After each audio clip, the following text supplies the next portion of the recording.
안녕하세요. 유튜브 가족 여러분. 저는 김선희 목사라고 합니다.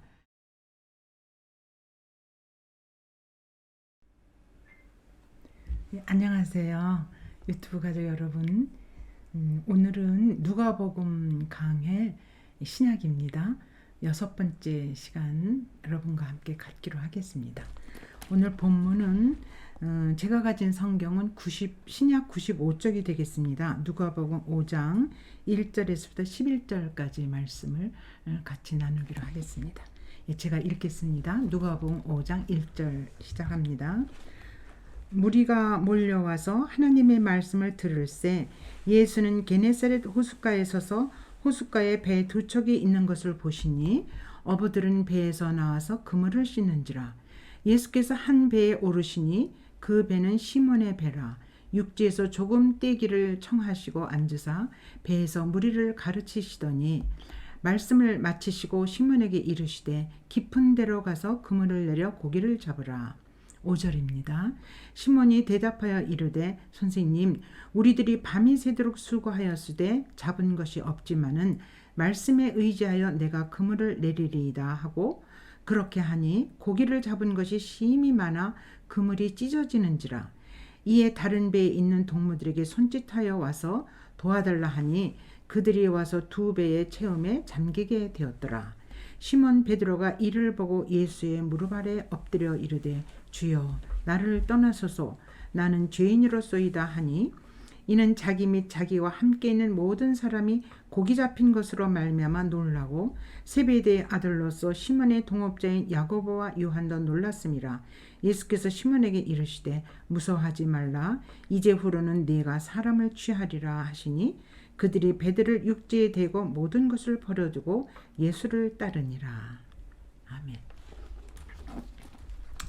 이제 신약에 와서 누가복음 이제 6번째 강의를 시작하는데 우선 5장 1절에 보면 무리가 몰려와서 하나님의 말씀을 들을새 예수는 게네사렛 호숫가에 서서 호숫가에 배 두 척이 있는 것을 보시니 어부들은 배에서 나와서 그물을 씻는지라. 지금 이 본문 말씀이 어떻게 연결되느냐면 그 4장 위에 보면은 예수님께서 이제 귀신 들린 사람을 고쳐주고요. 또 그 4장 38절에 보면 예수님께서 회당에서 이제 말씀을 가르치시고 나서 그 시몬의 그 장모가 중한 열병을 앓고 있어서 거기 들어가서 이제 그녀의 손을 잡고 일으키시니까 바로 그 장모가 열병이 낫는 거예요. 근데 그때 같이 들어간 이제 제자들이 여기에서 보면은 그 몇 사람이 있는데 시몬 베드로, 그 다음에 그 동생 안드레, 그리고 또 그 야고보, 그 다음에 또 형제 요한, 이렇게 몇 사람이 같이 들어간 걸로 되어 있거든요. 그러면서 이제 장모 열병이 낫는 것, 귀신을 내쫓으신 것, 또 여러 병들을 고치니까 사람들이 막 몰려들기 시작을 하는 거예요. 그리고 소문이 쫙 퍼진 거죠.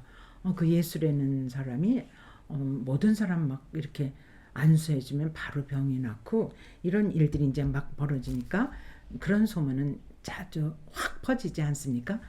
그래서 사람들이 막 이제 몰려들기 시작을 하니까 이제 그 예수님께서 이제 나는 병도 고치지만 내가 하나님 나라 복음을 전해야 해야 되기 때문에 너희들 여기에만 내가 머물러 있을 수가 없다.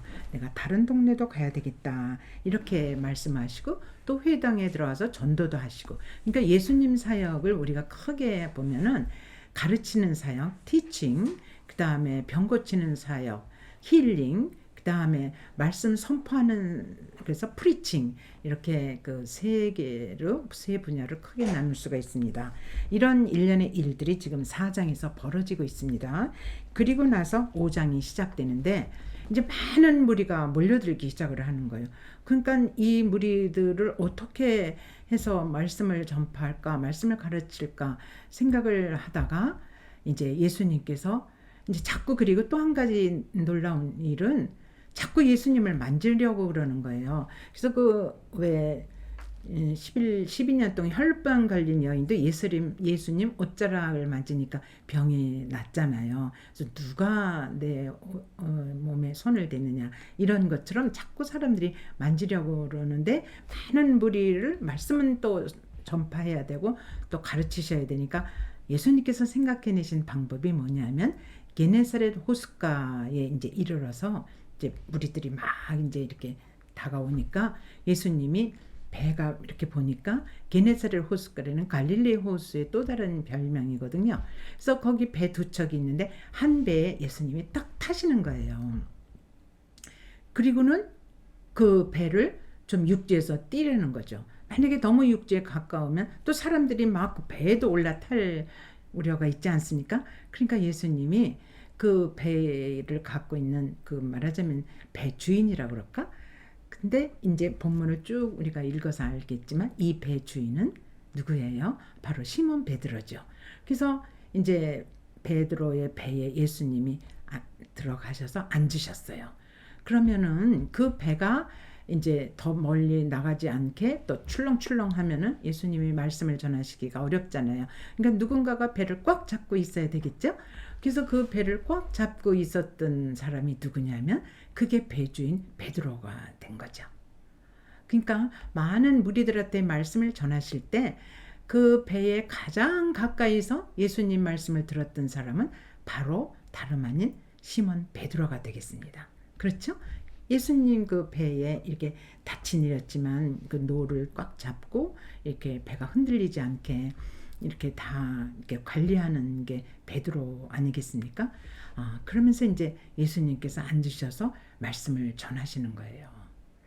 그러면 여러분들이 이런 생각을 하실 거예요. 아니 그 배가 지금 말하자면 갈릴리 호수라고 얘기도 하고 바다라고 얘기들 하지 않습니까? 그러면 어떻게 해서 예수님이 거기에 확성기가 있는 것도 아니고 스피커 뭐 그런 게 있는 것도 아니고 어떻게 마이크가 있는 것도 아니고 어떻게 전하셨을까 이런 생각이 좀 들죠. 근데 많은 그 연구가들도 얘기를 하고 생각하건데 바다에서 육지 쪽으로 바람이 불면은 아무래도 말씀을 전할 때 그 방향으로 그 말씀이 잘 전해졌을 것 같아요. 이제 말씀을 듣기 위해서 사람들이 많은 무리가 모였지만 조용한 상태에서 이제 바람이 그쪽으로 불면은 예수님께서 말씀을 하실 때 이제 그 바람을 타고 말씀이 잘 전해지는 거죠. 예를 들어서 그 로마의 콜로세움 로마 경기장의 그 제일 밑에 한가운데 딱 서서 누군가가 노래를 부른다든지 말씀을 한다든지 이럴 때는 그 전 스탠드에 다 말씀이 전해진다는 거예요. 그러니까 어떤 각도에 의해서 방향에 의해서 그런 게 말씀 전하는 게 가능했던 것 같아요. 그러니까 사람들이 다 듣게 되겠죠. 그래서 아까도 말씀드렸지만 더 자세히 아주 어쩔 수 없이 그렇게 듣는 사람은 바로 시몬 베드로였습니다. 그런데 이제 말씀을 다 듣고 나서 아무 얘기도 안 했는데 예수님께서 베드로에게 깊은 데로 가서 그물을 내리고 고기를 잡으려는 거예요. 그러니까 베드로가 뭐라고 얘기를 하냐면 그 5절에 선생님 우리들이 밤이 맞도록 그물을 내려서 고기를 잡으려고 했는데 고기를 전혀 잡지를 못했습니다. 그런데 선생님께서 말씀하시니 그물을 내려보겠습니다. 이제 말씀에 의지하여 그물을 내리겠습니다. 했는데 어떻게 됐어요? 그물이 찢어지도록 물고기가 많이 잡힌 거예요. 그래서 이 베드로가 너무 어떻게 주체를 못하니까 친구를 부르는 거죠. 여보기들 우리 나 좀 도와주소. 너무 물고기가 많아서 배 한 척도 가지고 오고 나 좀 도와주소 해가지고 그 물고기를 딴 배에다도 실었는데 그 두 배에 물고기가 가득 찼다는 얘기예요. 그랬더니 어떤 일이 일어났어요. 베드로가 주여 나를 떠나소서 나는 죄인입니다. 그래서 감히 당신 앞에 이렇게 서 있을 것도 못 됩니다. 그러면서 무릎을 꿇고 그 앞에 자기가 죄인이라는 걸 고백하지 않습니까? 그랬더니 어떤 일이 일어나냐면은 다른 모든 같이 갔던 동료들이겠죠.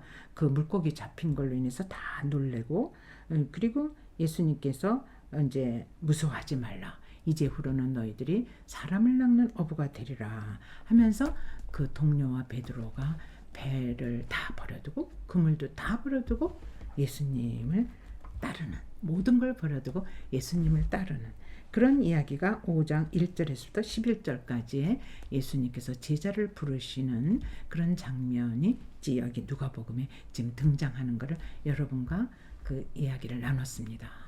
그렇다면 그 누가복음에서는 이 기사가 다른데 마태복음, 마가복음, 다 마가복음에는 1장에 나오고 마태복음 4장에 나오고 그 예수님이 제자 부르는 그 과정은 다 나옵니다.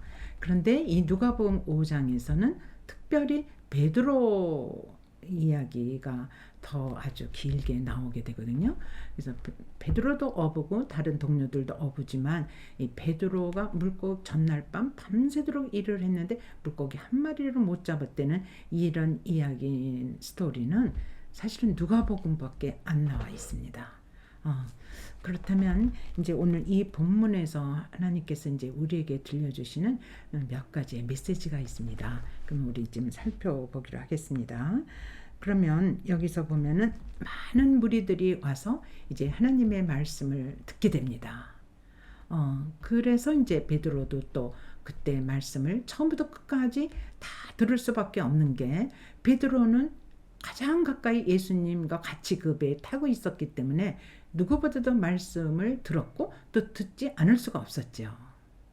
그런데 그 다음에 베드로가 완전히 변해서 그물과 배를 다 버려두고 예수님을 따르게 되는 이런 일련의 과정이 지금 여기 다 이렇게 진행되고 있는데, 그렇다면 이 복음 말하자면 엄청난 물고기가 잡혔어요.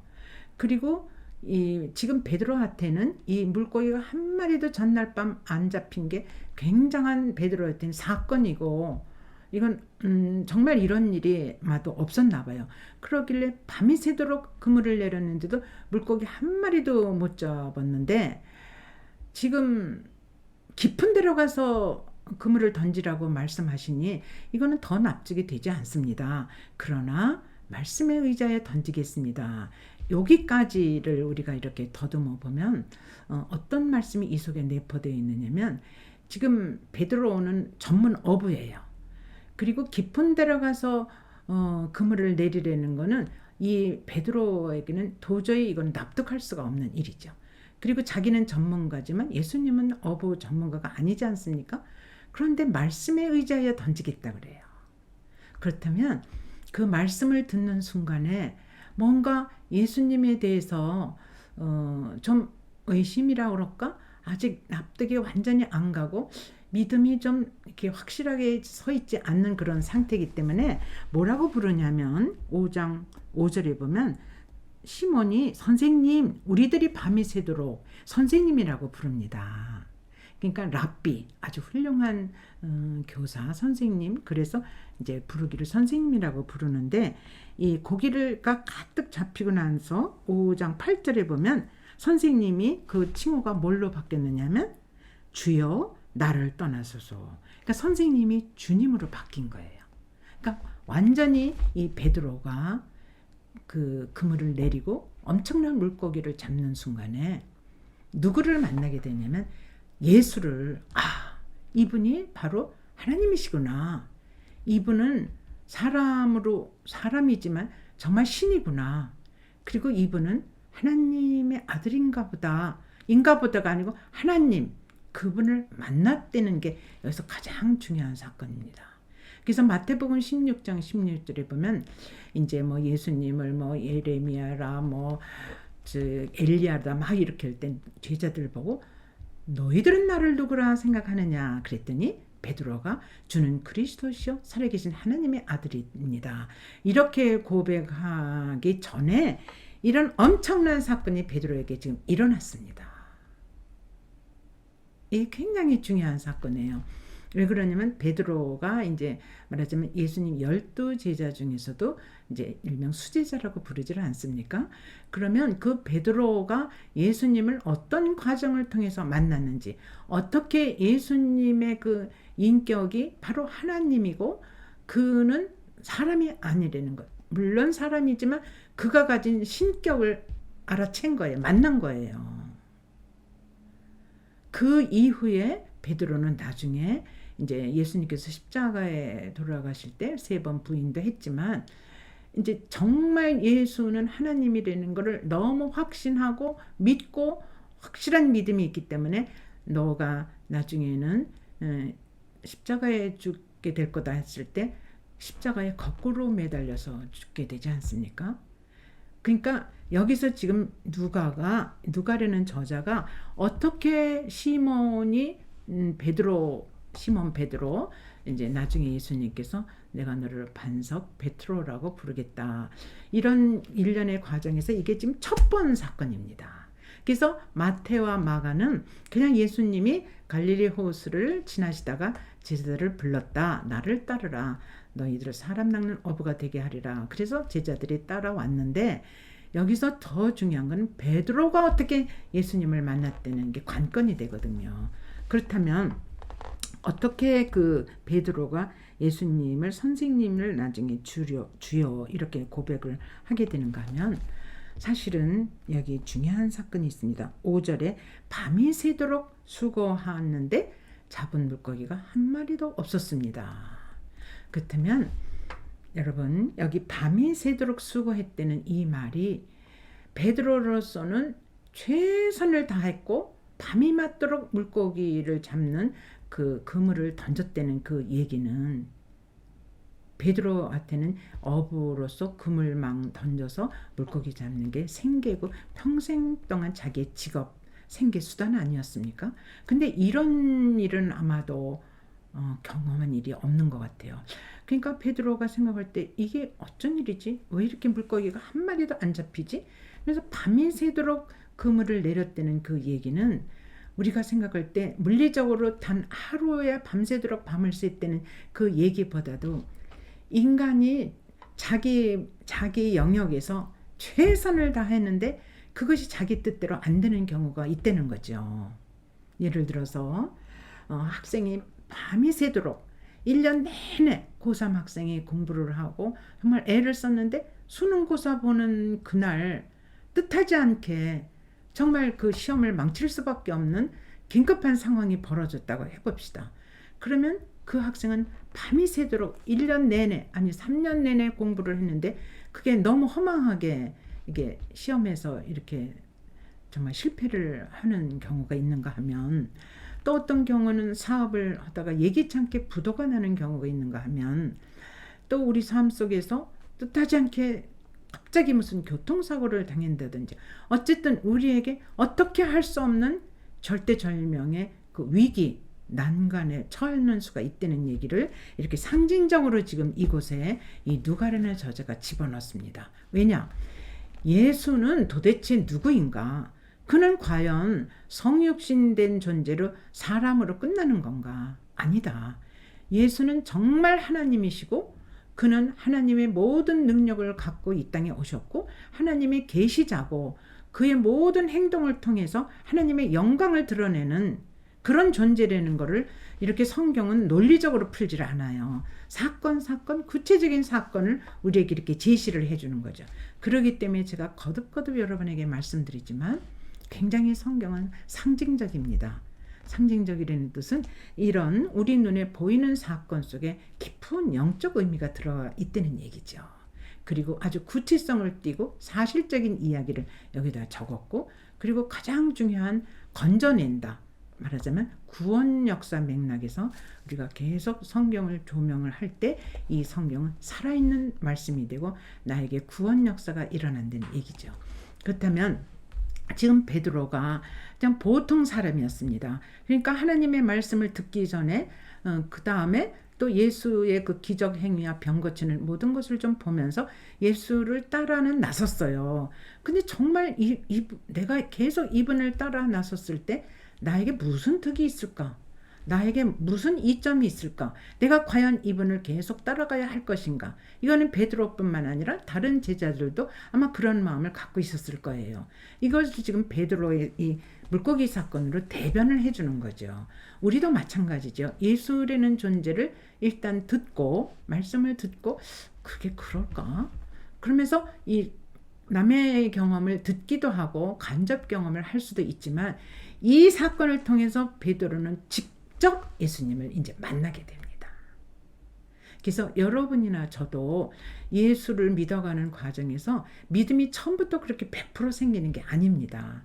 이러저러한 사건, 이러저러한 만남, 때로 설교를 듣는지 예배에 참석해서 말씀을 듣는 도중, 또 성경을 보는 도중, 또 어떤 사람의 그 사건을 내가 바라다 보면서 이런 여러 가지 과정을 거치면서 정말 예수는 살아계신 하나님, 그분은 바로 신적인 모든 그 권능을 갖고 계신 것. 그래서 하나님이 이 땅에 사람의 모습을 오셔서 이런 모든 기적적인 행위, 표적 이런 거를 행하면서 하나님의 영광을 드러내는 거죠. 그러면서 우리는 하나님이 어떤 존재? 바로 그의 모든 것을 갖고 내려오신 예수 그리스도가 하나님이라는 것을 우리는 서서히 만나게 되는 거죠. 그래서 요한복음에서도 그 7가지 기적 사건을 표적이라고 부르지 않습니까? 그러니까 여기서 지금 누가가 이 5장에서 이렇게 이 사건을 이렇게 크게 부각시켜서 물론 병 고치고 귀신 내쫓고 이런 건 여러 부분에서 지금 나옵니다. 근데 이렇게 물고기 잡으면서 그물이 찢어지도록 하는 이런 사건은 지금 여기밖에 없습니다. 그렇다면 누가가 간곡히 이걸 읽는 독자들에게 전달하고 싶은 그 메시지는 바로 구체적인 하나님을 나의 삶 속에서 만날 때 우리는 예수를 진정 나의 주, 나의 하나님으로 인정하고 고백하게 되기 때문에 우리는 이 베드로의 사건을 통해서 나는 과연 정말 예수를 진정 인격으로 만나고 있는지 여러분 다시 한번 좀 깊이 생각하는 바로 이 시간이 되기를 바랍니다. 그래서 밤이 새도록 수고하였을 때 잡은 것이 없다. 그러니까 한 마리의 물고기도 못 잡았다는 거예요. 그러니까 아마도 밤에 배에 불을 켜고 잡지를 않았을까. 왜 동해안에 옛날에 그 오징어 잡을 때 그 배에다가 밤에 불을 켜고 쫙 배들이 나가서 오징어를 잡고 그런 장면 여러분 보신 일이 있지 않습니까? 아마도 이 어부들이 그런 일을 했을 거예요. 그런데 물고기를 한 마리도 못 잡았다는 얘기예요. 그러니까 늘 이런 얘기를 하죠. 인간의 완전 절벽은 하나님이 일하시는 최초의 시간이다. 이런 얘기들을 하죠. 그러니까 전혀 한 마리의 물고기도 못 잡았는데 그거를 아침에 말씀을 전하시고 이제 낮이 됐을 때 베드로에게 깊은 데로 가서 그물을 내리라는 거예요. 던지라는 거예요. 아니 베드로가 놀랬을 거예요. 그때부터 내가 물고기 한 마리도 못 잡았다는 얘기를 예수님께 한 일도 없고 그런데 어떻게 예수님은 알고 깊은 데로 가서 그물을 던져라. 그러면서 깊은 데로 가서 그물을 던지시라고? 물고기는 낮에는 빛을 찾아서 오기 때문에 얕은 데로 가야 물고기를 잡는 건데 깊은 데로 가서 물고기를 잡으라고? 그리고 나는 전문 어부인데 예수님은 어부도 아니면서 어떻게 나한테 그런 말하자면 그 지시를 내리시지? 이런 여러 가지의 그 인간적인 어떤 의혹 또 의심 이런 게 있었을 거예요. 그러나 그 배 위에서 말씀을 들으면서 얼마간의 믿음이 생겼던 것 같아요.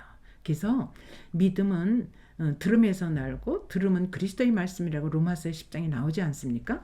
그러니까 가장 중요한 최초의 일은 우리가 말씀 앞에 다가갈 때 역사는 시작된다는 거예요. 그래서 여기 5장 1절에 무리가 몰려와서 그때부터 예수님이 하나님의 말씀을 듣게 해준다는 얘기죠. 그러니까 우리가 믿음을 갖고 이런 여기서 엄청난 축복을 받는 거 아닙니까? 이런 축복을 받기 전에 가장 중요한 것은 말씀을 들어야 된다는 얘기죠. 누군가가 전해줄 때 또 그 말씀을 듣게 되는 거죠. 그러니까 제가 이렇게 말씀을 묵상하면서 이런 생각을 했습니다. 배에 예수님이 타시고 그 옆에 베드로가 같이 앉아 있었다. 그렇다면 이 유튜브 채널을 통해서 그 유튜브 채널이 배라고 제가 이렇게 상상을 했습니다. 그리고 예수님이 그 배에 앉아서 말씀을 전하시는 것을 하나님이 절에는 그 목사를 말씀의 통로로 삼아서 예수님이 앉아 계셔서 말씀을 전하듯이 지금 제가 여러분에게 말씀을 전합니다. 그러면 가장 가까이 그 배에 앉아서 말씀을 듣는 시몬 베드로처럼 여러분은 지금 이 시간 이 채널을 통해서 가장 가까이 주변에 다른 누구와도 상관없이 가장 가까이 지금 이 말씀을 지금 듣게 되는, 그렇다면은 베드로에게 내린 그 놀라운 축복이 말씀을 들음으로 인해서 여러분에게 놀라운 믿음이 생기고 예수님을 인격적으로 만나게 되고, 그러면서 그걸로 끝나는 게 아니고 나의 가장 절실한 거, 가장 필요한 거, 나에게 가장 긴급한 거, 밤이 새도록 수고를 했지만 물고기 한 마리 못 잡은 베드로의 그 가장 필요성을 채워주신 그 하나님이 바로 여러분의 필요성을 채워주신다는 얘기죠. 그러면 이러실 거예요. 그건 경험해 보지 않고는 어떻게 알 수 있습니까? 아닙니다. 이 말씀을 듣는 순간에 성령님이 여러분에게 말씀 듣는 것과 동시에 어떤 확신을 주시고 자신감을 주시고, 그리고 예수 그분의 말씀에 귀를 기울이게 되고, 그리할 때 성령이 역사를 하기 시작합니다. 그래서 지금 그 깊은 데가 물고기가 없을 것 같은데도 그물을 던졌더니 물고기가 잡혔습니다. 그렇다면 우리의 상식을 뛰어넘는 거죠. 우리는 하나님을 우리의 상식, 우리의 이해 속에 너무 가둬두는 경향이 꽤 있습니다. 기도를 하면서도 그거는 안 될 거야. 그거는 아무리 생각해도 그건 안 될 거야. 이러면서 기도를 하는 수도 있지 않습니까? 그러니까 그 우리에게 정말 확신과 그 놀라운 그 증거를, 표적을 보여주시려면은 말씀을 일단 듣고 우리가 그 말씀에 순종을 해 나갈 때 우리가 예수님이 주시는 놀라운 표적을 만나게 되는 거죠. 그래서 여기서 지금 표적이라는 게 바로 물고기가 그물에 꽉 차 이게 잡힌 거 아닙니까? 그렇다면은 이 누가가 굉장한 저술가거든요. 그 말씀드렸지만 이 성경 저자 중에 특히 그 사복음서뿐만 아니라 신약 그 모든 저자가 전부 유대인입니다. 그런데 단 한 명 이방인이 누구냐면 그게 누가예요. 그런데 누가는 사실은 예수님의 12제자 속에 들어가지 않거든요. 마태도 들어가고 베드로도 들어가고 도마도 들어가고 다 들어가는데 누가는 12제자에 들지를 않습니다. 그런데 사도 바울을 계속 의사로서 이렇게 보필하지 않습니까? 바울이 죽는 순간까지 그의 의사로서 그의 모든 것을 보호해주고 치료해주고 같이 있었고, 그래서 바울을 통해서 계속 전해 듣고 또 로마 감옥에도 같이 있었고, 하여튼 그렇기 때문에 이 누가가 누가복음과 사도행전을 쭉 썼고 그 분량이 대단하지 않습니까? 그러면서 누가는 이렇게 베드로의 사건, 물고기 그물 사건을 여기다 넣은 거예요. 그렇다면 누가가 얼마나 그 예수님이 정말 하나님이라는 것을 우리한테 알려주고 싶은 그 간절한 마음 때문에 이렇게 서술을 해나갔다고 생각합니다. 그래서 말씀에 의지하여 우리가 예수의 그 표적을 만나게 되는데, 그렇다면 예수님이 그 우리에게 기적을 베푸는 거는 예수님이 그 사역에서 이제 맨 앞부분 얘기거든요. 하나님의 계시자로 오셔서 그의 영광을 드러내기 위해서는 우리들에게 굉장한 기쁨을 주십니다. 그래서 그 요한복음 2장에 예수님의 첫 번째 기적 사건, 표적이 되는 사건도 가나 그 마을의 혼인잔치 아니에요. 그래서 거기서는 기쁨이 넘치고 물이 포도주가 되는데 항아리에 꽉 찬 6항아리에 결례하는 6항아리 꽉 찼더니 얼마나 풍성하게 포도주가 이제 다 떨어져 가는 마당에 충분히 채워지고 아주 풍성하게 포도주가 넘치도록 많이 생기지 않았습니까? 마찬가지입니다. 누가도 예수님의 표적을 우리에게 보여줄 때 예수님은 우리에게 기쁨을 주시는 거예요. 아주 풍성함과 기쁨. 그쵸? 물고기가 그물이 찢어질 정도라니까는 그 그물이 꽤 튼튼할 거예요. 그래서 그걸 다시 손질해서 이제 또 물고기를 잡고 물고기를 했는데 그게 찢어졌다는 거는 아주 그냥 차고 넘친다는 얘기 아닙니까? 그러면서 얼마나 기뻤겠어요. 예기치 않게 기쁨이 찾아온 거 아닙니까?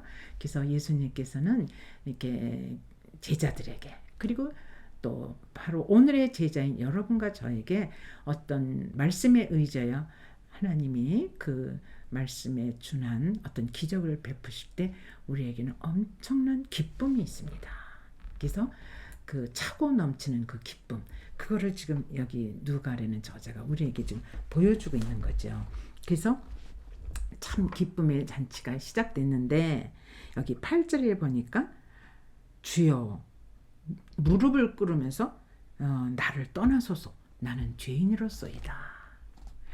보통 우리가 생각할 땐 어우 선생님 너무 감사합니다. 어젯밤에 물고기 한 마리도 못 잡았는데 어떻게 이렇게 예수님은 어부도 아니시면서 이렇게 놀라운 일을 우리에게 베풀어 주십니까? 정말 대단하신 분입니다. 이래야 되는 게 상식적이 아닙니까?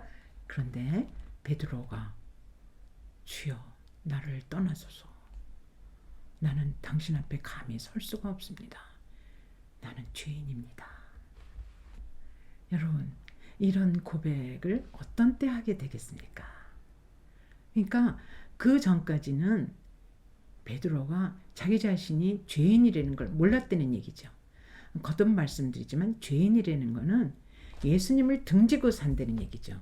그러니까 예수님을 모르고도 얼마든지 살아왔고 살아낼 수 있었다는 얘기죠. 그게 죄인입니다. 그런데 예수님을 딱 만나고 나니까 아 내가 저분을 하나님의 아들 하나님임을 몰랐구나. 저분은 정말 의인이면서 나를 구원해 주신 분이구나. 이럴 때 자기 자신이 죄인으로 보이는 거예요. 여러분 그 햇볕이 막 이렇게 창문에 비칠 때 왜 먼지들이 막 떠다니는 게 보이지 않습니까? 근데 깜깜한 데선 그 먼지가 안 보이잖아요. 근데 햇볕이 비칠 때 내가 나가서 그렇게 창문에 비치는 햇볕을 보면 그 속에 막 먼지가 떠 있듯이 참된 빛, 의의 빛, 진리의 빛, 그 앞에 있을 때 먼지가 보이듯이 그럴 때 내가 누구인가를 알게 되는 거죠. 그러니까 우리가 말씀 속에서 정말 하나님을 만나요. 바로 예수 그리스도, 예수가 우리의 구원자라는 걸 만나요. 그럴 때 우리는 비로소 내가 누구인가를 발견하게 되죠.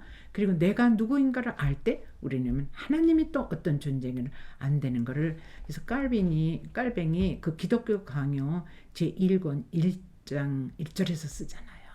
그래요. 우리는 하나님을 알려면은 하나님 앞에 말씀 앞에 가야 되고 그 말씀 앞에서 나를 비춰볼 때 내가 죄인인 것을 깨닫게 되고 내가 그동안 하나님을 등지고 살았는데 그걸 죄로 몰랐구나. 내가 하나님을 딱 만나는 그 순간에 나의 정체성을 발견하고 내가 그분 앞에 무릎을 꿇게 되죠. 그래서 주님 저는 죄인입니다. 나를 떠나소서. 그럴 때 예수님이 얼마나 기쁘셨겠어요. 정말 이제 제자로 삼아도 충분할 만큼 그 베드로의 믿음을 발견하신 거죠. 그랬더니 이제 무서워하지 말라는 거는 너무 경외로워서 두려워하는 거예요. 그랬더니 예수님께서 그렇게 떨고 두려워하지 말고 이제후로는 내가 사람 낚는 어부가 되겠다. 그러니까 바다에다가 그물을 던져서 물고기를 잡은 거를 우리는 이렇게 생각할 수가 있죠. 물고기는 아직 구원받지 않은 백성들, 구원받지 않은 무리들. 그런데 말씀이라는 그물이 들어갔을 때 거기에 이제 구원받아서 거기에 올라오는 물고기처럼 말씀이 들어가면서 이제 구원의 그 기적을 맛보게 되는 거죠. 그렇죠? 그러니까 물고기 대신에 사람을 낚는 게 되지 않습니까? 그래서 정말 이 5장의 사건은 우리가 들어가면 들어갈수록 참으로 깊은 진리가 이 안에 숨어 있다는 거죠. 그랬더니 이제 어떤 현상이 일어납니까? 가장 최우선으로 그동안은 먹고 살고 지내야 되는데 그 고기를 잡아야 되지 않습니까? 그런데 이들이 그 고기를 잡는 배, 그물 이런 것을 아주 미련 없이 아낌없이 다 버려두고 뒤로 하고 예수님을 따랐다는 것은 인생의 최고의 가치가 바로 예수를 만나는 그 사건이라는 걸 우리에게 알려주는 거죠. 그래서 너희는 그의 나라와 의를 구하라.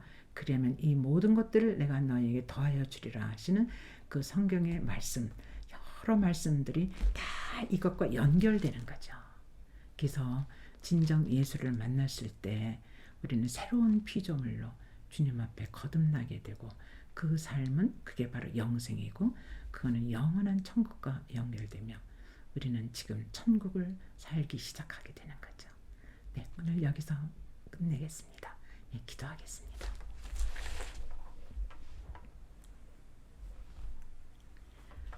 오 하나님 아버지, 오늘 베드로가 도저히 상식적으로는 이해할 수 없는 하나님의 말씀 앞에 정말 말씀에 의지하여 순종함으로 그 엄청난 그 기적의 결과를 맛보면서 베드로의 고백이 다시 한번 떠오릅니다. 주여, 나를 떠나소서. 나는 죄인입니다. 주님 앞에 무릎 꿇고 자신이 어떤 존재인가를 고백하는 베드로의 모습은 바로 우리가 말씀을 함께 나누고 말씀을 듣고 있는 여러분과 저와의 고백인 것을 이 자리에서 고백하지 않을 수 없습니다. 하나님, 정말 주님을 온전히 알고 나아갈 수 있도록 이 죄인된 저를 말씀으로 인도해 주시고 구원해 주신 것에 대해서 거듭 깊은 감사를 드립니다. 하나님, 깊은 데로 가서 그물을 던지라는 말씀은 단순히 바다의 깊이라기보다 내 영혼 깊숙이에 당신의 말씀이 들어오고 또 들어가서 정말 하나님의 그 깊은 진리 앞에 내 전 존재를 바치고 또 그리고도 또 기쁨이 넘치는 그런 삶이 지속될 수 있는 것을 주님께 간절히 간구하며 이 모든 말씀 우리 구주 예수 그리스도의 이름으로 기도드리옵나이다. 아멘.